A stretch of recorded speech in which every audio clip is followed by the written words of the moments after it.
Hi everybody, this is Jimmy with nCLOSE, and what we have here is the new Elite series.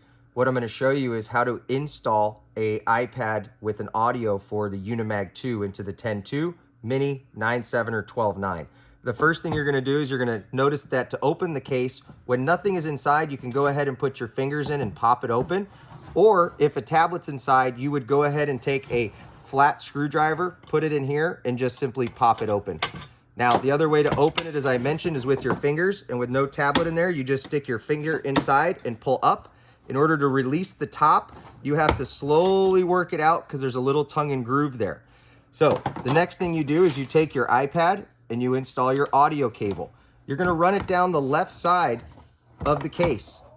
Then you just move this around, make sure your iPad is seated.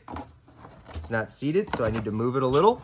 Now I take my faceplate, I apply it at an angle at the top by the camera and the buttons, and then I just simply work my way down. You'll notice the case is totally closed. At this point, I'm ready to install my reader. I take my reader, and on an angle, I drop it in like this. Next, I take my faceplate. I apply my faceplate and I turn it over and I go ahead and I screw it in.